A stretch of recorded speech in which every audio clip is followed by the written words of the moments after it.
Hello dear friends, स्वागत है आप सभी का आज की इस नए वीडियो में। आज हम लोग करने वाले हैं क्लास 9 के क्षितिज बुक का एक चैप्टर है, एक कहानी है, एक स्टोरी है जिसका नाम है मेरे बचपन के लिए, जो कि महादेवी वर्मा जी के द्वारा लिखा गया है। एंड ये जो है बहुत ही ज्यादा इंटरेस्टिंग स्टोरी है। अगर आप उसको कम्प्लीटली देख लेते हो तो फिर आपको कोई भी वीडियो या फिर बुक पढ़ने का हल्का सा भी जरूरत नहीं पड़ेगा। ठीक है, तो ये वीडियो देखो एंड इससे जो है आप क्वेश्चन आंसर भी अपना कर सकते हो, एग्जाम में अच्छा परफॉर्मेंस कर सकते हो।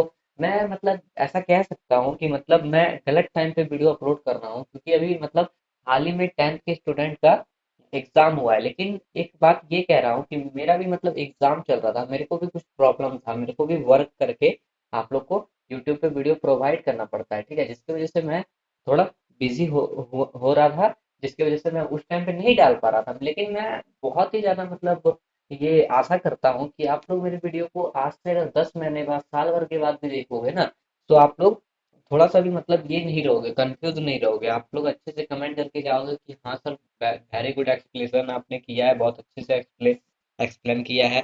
ठीक है, तो इसीलिए मैं जो है आपको बहुत अच्छे से बताने वाला हूँ। ठीक है, तो देखो महादेवी वर्मा जी है जो है, उनकी चित्र यहाँ पर दिया हुआ है। अब पता नहीं ये रियल है या फिर क्या है, बुक में दिया है तो रियल ही होगा। ठीक है, तो महादेवी वर्मा जी जो थी, उनका जन्म हुआ था वो सन 1907 में उत्तर प्रदेश में हुआ था। ठीक है, जो कि फरूद फरुखाबाद, ठीक है, फरुखाबाद शहर में हुआ था।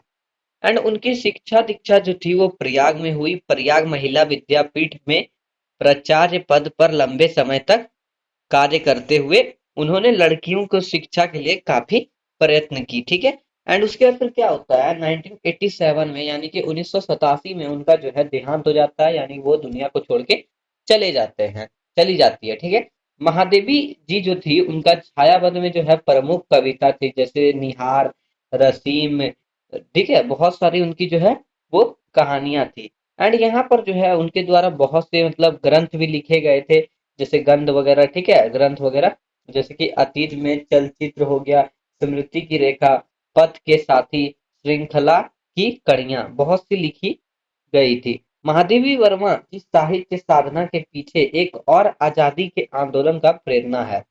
ठीक है, आजादी के आंदोलन का प्रेरणा है। तो इसमें क्या दिया है कि महादेवी वर्मा जो है वो अपने बचपन के उन दिनों के बारे में बताती है। ठीक है, जब वे विद्यालय में पढ़ रही थी।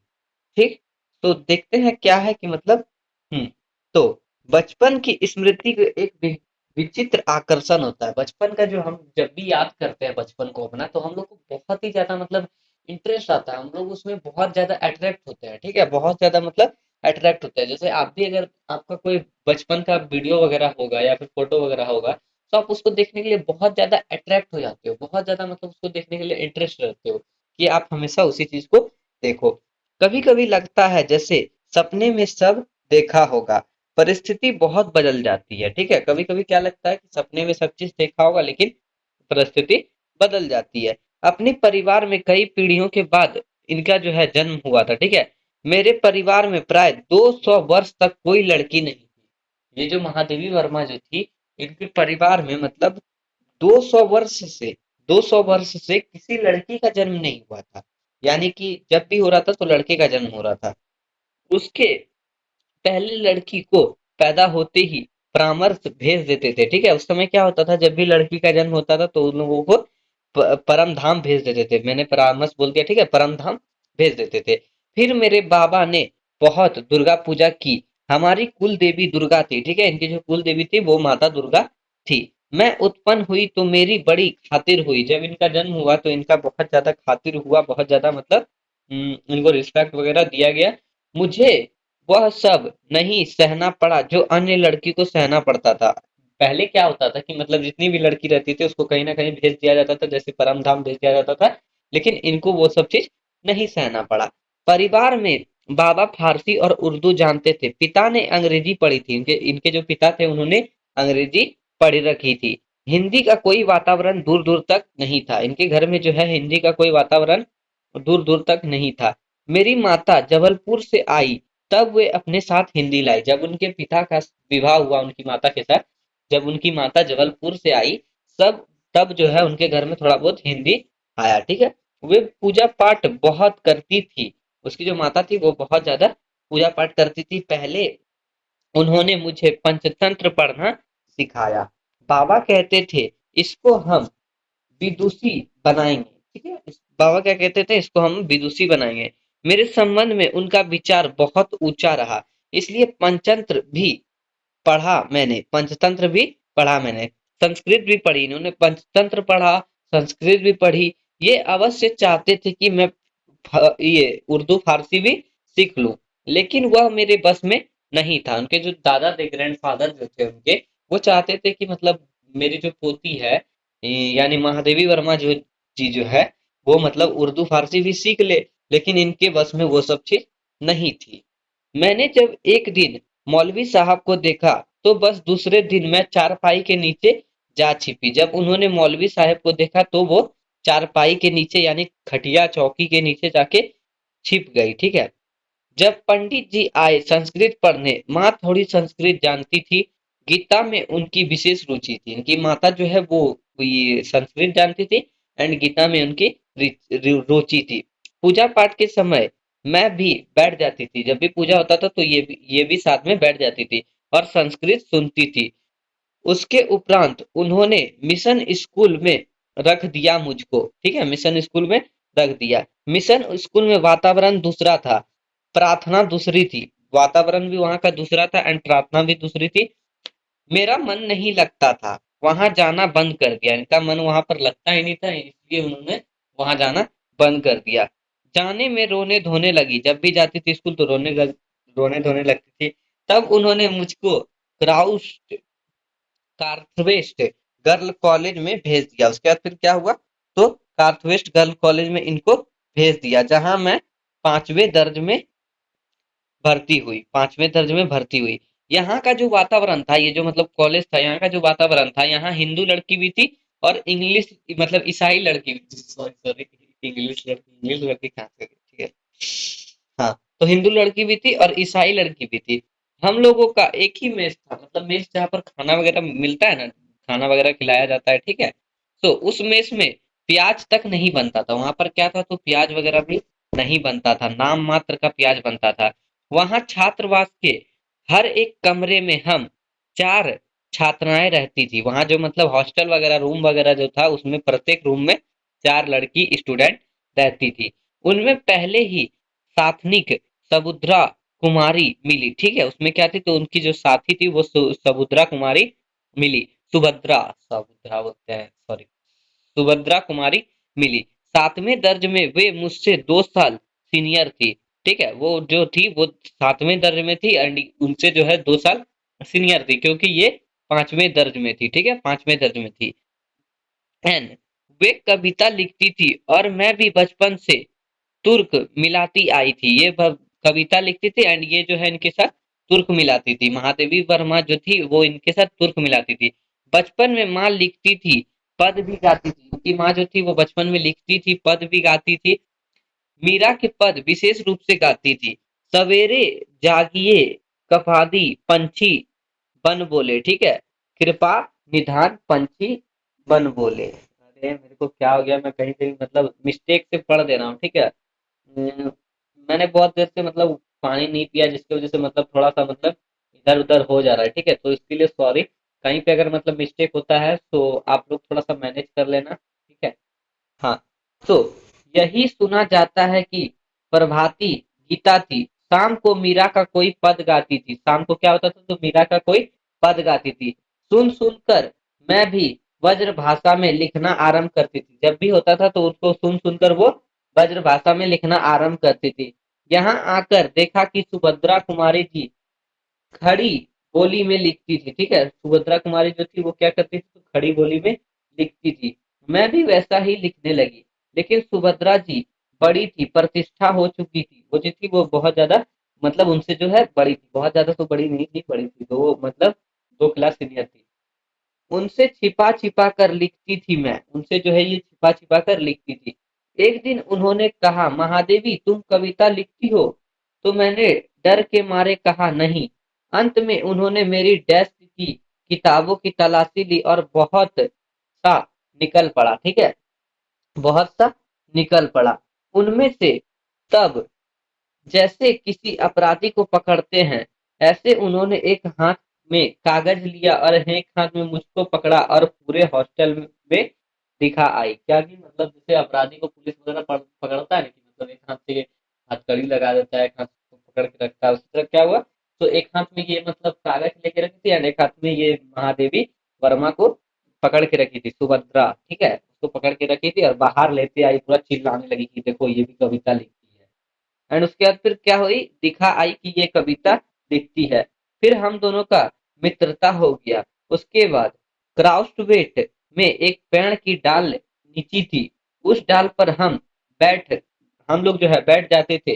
जब और लड़कियां खेलती थी जब और लड़कियां वहां पर खेलती थी तब हम लोग तुर्क मिलाते थे। उस समय ये क्या करती थी, तो तुर्क मिलाती थी। उस समय एक पत्रिका निकलती थी, स्त्री दर्पण, उसी में भेज देते थे। स्त्री दर्पण पत्रिका निकलती थी, उसमें ये लोग कविता लिखकर भेज देते थे। अपनी तुर्कवादी छप भी जाती थी। फिर यहाँ कवि सम्मेलन होने लगा तो हम लोग भी उनमें जाने लगे। हिंदी का उस समय प्रचार प्रसार था, ठीक है। मैंने सन 1917 में यहाँ आई थी, जब वो वहां पर गई थी तो उस समय कितना मतलब हो रहा था, तो 1917 हो रहा था। इसके उपरांत गांधी जी का सत्याग्रह आरंभ हो चुका था। गांधी जी का सत्याग्रह आरंभ हो चुका था। तो कमेंट करके बताना कि गांधी जी का सत्याग्रह कब हुआ था, ठीक है, मतलब कब आरंभ हुआ था। और आनंद भवन स्वतंत्रता के संघर्ष का केंद्र हो गया था। जहां जहां हिंदी का प्रचार चलता था, कवि सम्मेलन होते थे। जहां जहां हिंदी का प्रचार प्रसार होता था, वहां पर कवि सम्मेलन होते थे। तो क्राउथ वेस्ट में मैडम हमको साथ लेकर जाती थी। वो जो कॉलेज था वहां पर मैडम उनको साथ लेकर जाती थी। हम कविता सुनाते थे। कभी हरि ऑफ जी अध्यक्ष होते थे, ठीक है, कभी हरि ऑफ जी जो है वो अध्यक्ष होते थे। कभी श्रीधर पाठक होते थे। कभी हरि ऑफ जो है वो मतलब अध्यक्ष होते थे, तो कभी श्रीधर पाठक होते थे। कभी रत्नाकर जी भी होते थे। कभी कोई होता था, कब हमारा नाम पुकारा जाए, बेचैनी से हम लोग सुनते रहते थे। वहां पर होता है ना कि मतलब जैसे स्टेज पे अगर आपको बुलाया जाए, आपका नाम हजारों की भीड़ में या फिर 100 की भीड़ में आपको बुलाया जाए, उस समय आपको लगता है ना कि कब मेरा नाम पुकारा जाएगा, वैसा इन लोगों को लगता था। मुझको प्राय प्रथम पुरस्कार मिलता था। इनको क्या होता था, तो हमेशा प्रथम पुरस्कार मिलता था। 100 से कम पद नहीं मिले होंगे उसमें, ठीक है, उसमें क्या था, तो 100 से कम पद नहीं मिले होंगे। एक बार की घटना याद आती है कि कविता पर मुझे चांदी का एक कटोरा मिला। एक कटोरा भी मिल गया, ठीक है। उसके बाद फिर क्या हुआ, बड़ा नक्शाधीर सुंदर। उस दिन सुभद्रा नहीं गई थी। उस दिन क्या हुआ था, तो सुभद्रा नहीं गई थी। सुभद्रा प्राय नहीं जाती थी कवि सम्मेलन में। सुभद्रा जो थी, इनकी जो सीनियर थी, मतलब 2 क्लास इनसे जो सीनियर थी, वो नहीं जाती थी कवि सम्मेलन में, ठीक है। मैंने उनसे आकर कहा, देखो यह मिला। सुभद्रा ने कहा, ठीक है, अब तुम एक दिन खीर बनाओ और मुझे इस कटोरे में खिलाओ। सुभद्रा क्या कहती है कि अब तुम एक दिन खीर बनाओ और मुझे इस खीर में मतलब कटोरे में खीर खिलाओ। उस बीच आनंद भवन में बापू आए। उसके बापू जो है वहां पर आए। हम लोग जब अपने जेब खर्च में से हमेशा एक एक एक दो दो आने देश के लिए बचाते थे। बापू हमको लगता है महात्मा गांधी, ठीक है, बापू उनके बापू नहीं, महात्मा गांधी। तो एक दिन दो आने जो रहते थे वो देश के खर्चा के लिए बताते थे। और जब बापू आते तो वह पैसे उन्हें दे देते थे। जब भी बापू आते थे तो वो उनको पैसा दे देते थे। उस दिन जब बापू के पास मैं गई तो अपना कटोरा भी लेते गई। मैंने निकालकर बापू को दिखाया। मैंने कहा, कविता सुनाने पर मुझको यह कटोरा मिला। कहने लगे, अच्छा दिखा तो मुझको। मैंने कटोरा उनकी ओर बढ़ा दिया और उसे हाथ में लेकर बोली, तू देती है इसे, ठीक है। वो क्या करता है, कटोरा ले लेती है, उसको फिर क्या कहती है कि तू देती है इसे। अब मैं क्या कहती, मैंने दे दिया और लौट आई, ठीक है। उसके पापा जो है मतलब वो पापा बोलते हैं, बापू जो थे उनको कटोरा देती है। उसके बाद फिर बापू क्या बोलते हैं कि तू कटोरा इसे देती है इस कटोरे को। उसके बाद फिर क्या हुआ कि दुख हुआ कि कटोरा लेकर कहते, कविता क्या है, पर कविता सुनने को उन्होंने नहीं कहा। लौटकर अब मैं सुभद्रा जी से कहा कि कटोरा तो चल गया। सुभद्रा जी ने कहा, और जाओ दिखाने। फिर बोली, देखो भाई, खीर तो तुमको बनानी होगी। अब तुम चाहे पीतल के कटोरे में खिलाओ या फिर चाहे फूल के कटोरे में। ठीक है, वो क्या कहती है कि खीर तो तुमको खिलाना पड़ेगा, तुम पीतल का कटोरा में खिलाओ या फिर फूल के कटोरे में। फिर भी मुझे मन ही मन प्रसन्नता हो रही थी कि पुरस्कार में मिला अपना कटोरा मैंने बापू को दे दिया। सुभद्रा जी छात्रावास छोड़कर चली गई। तब उनकी जगह एक मराठी लड़की जुगनीसा हमारे कमरे में आई। ठीक है, वो जो है मतलब छोड़ के चली गई, उसके बाद दूसरी लड़की आई, मराठी लड़की। ठीक है, वह कोल्हापुर से आई थी, कोल्हापुर से आई थी। जुबैन मेरा बहुत सा काम कर देती थी। ठीक है, वो जो है बहुत सारा काम कर देती थी, उसको जो है शॉर्ट में जुबैन वो कहती होगी। ठीक है, एंड उसके बाद वह मेरी डेस्क साफ कर देती थी, किताब ठीक से रख देती थी, और इस तरह मुझे कविता के लिए कुछ और अवकाश मिल जाता था। जुबैन मराठी शब्दों से मिली जुली हिंदी बोलती थी, मैं भी उससे कुछ कुछ मराठी सीखने लगी थी। वहां एक उत्सानी जी थे, जीनत बेगम। ठीक है, वहां पर एक उत्सानी जी थी, जीनत बेगम। जुबैन वह इक्के टिक्के या लोकर लोकर जैसी मराठी शब्दों में मिलाकर कुछ कहती थी, इक्के इक्के या लोकर लोकर। उत्सानी जी से टोके बिना ना रहा जाता था। वह देसी कोवा मराठी बोली जुबैन कहती थी। ठीक है, क्या कहती थी? तो देसी कोवा मराठी बोली ऐसा वगैरह कहती थी। नहीं उत्सानी जी, यह मराठी कुआ मराठी बोलता है। ठीक है, जुबैन मराठी महिलाओं की तरह किनारीदार साड़ी और वैसे ही ब्लाउज पहनती थी। मतलब जैसे मतलब मराठी लोग लेडीज लोग पहनती है उसी तरह साड़ी और उसी तरह ब्लाउज पहनती थी। कहती थी हम मराठी हैं तो मराठी बोलेंगे। वो क्या कहती थी कि हम मराठी हैं तो मराठी बोलेंगे, किसी के बोलने पर हम अंग्रेजी थोड़ी ना बोलने लगेंगे। ठीक है, ये मेरा डायलॉग था, मैं ऐसे ही बोल रहा था। तो उस समय यह देखा मैंने कि सांप्रदायिकता नहीं थी। ठीक है, जो अवध की लड़की थी वे वापस में अवधी बोलती थी, वो आपस में अवधी बोलती थी। ठीक है, बुलंद खंडों में आती थी, वे बुलंदियों में बोलती थी। कोई अंतर नहीं आता था, और हम हिंदी थे। ठीक है, और हम हिंदी मतलब हम पढ़ते हिंदी थे। ठीक है, और उर्दू भी हमको पढ़ाई जाती थी, ये हिंदी पढ़ती थी और उर्दू भी पढ़ाया जाता था, परंतु आपस में हम अपनी भाषा में ही बोलते थे। ठीक है, यह बहुत बड़ी बात है। हम एक मेस में खाते थे, एक प्रार्थना में खड़े होते थे, कोई विवाद नहीं होता था। मैं जब विद्यापीठ आई तब तक मेरे बचपन का वही कर्म चला जो आज तक चलता आ रहा था। कभी कभी बचपन के संस्कार ऐसे होते हैं कि हम बड़े हो जाते हैं तब तक चलते रहते हैं। ठीक है, बहुत सा संस्कार होता है अगर आप संस्कारी हो तो। बचपन का एक ऐसा भी संस्कार था कि हम जहाँ रहते थे वहां ज्वारा के नवाब रहते थे, जहां हम रहते थे वहां पर ज्वारा के नवाब रहते थे। उनकी नवाबी छीन गई, वे बेचारे एक बंगले में रहते थे, उसी कंपाउंड में हम लोग रहते थे। बेगम साहिबा कहती थी हमको ताई कहो, बेगम साहिबा क्या कहती थी कि हमको ताई कहो। हम लोग उनको ताई साहिबा कहते थे। उनके बच्चे हमारी माँ को चाची चच्ची जान कहते थे।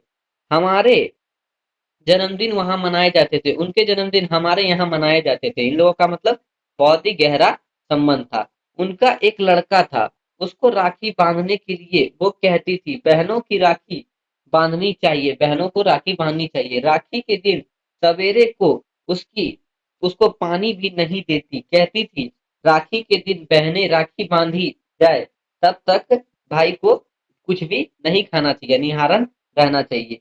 बार बार कहती थी भाई भूखा बैठा है राखी बांधने के लिए। फिर हम लोग जाते थे, हमको लहरिये या कुछ मिलते थे। ठीक है, उनको लहरिये या कुछ मिलते थे। इस तरह मुहर्रम में हरे कपड़े उनके बनते थे तो हमारे भी बनते थे।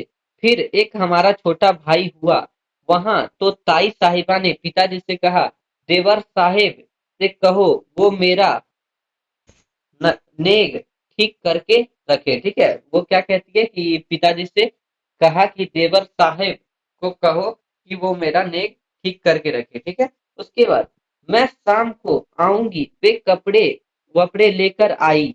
उसके बाद हमारी माँ को वे दुल्हन कहती थी, हमारी माँ को वे दुल्हन कहती थी। ठीक है, कहने लगी दुल्हन जिनके ताई चाचा नहीं होते वे अपनी माँ के कपड़े पहनते, जिसके ताई चाचा नहीं होते वो अपने माँ के कपड़े पहनते हैं। नहीं तो 6 महीने तक चाची ताई पहनाती है। मैं इस बच्चे के लिए कपड़े लाई हूँ, यह बड़ा सुंदर है। मैं अपनी तरफ से इसका नाम मनमोहन रखती हूँ। वो क्या रखती है, तो उनका जो भाई रहता है उसका नाम मनमोहन रखती है। वह प्रोफेसर मनमोहन वर्मा आगे चलकर वही प्रोफेसर मोहन वर्मा आगे चलकर जम्मू यूनिवर्सिटी के वाइस चांसलर रहे। ठीक है, वाइस चांसलर रहे।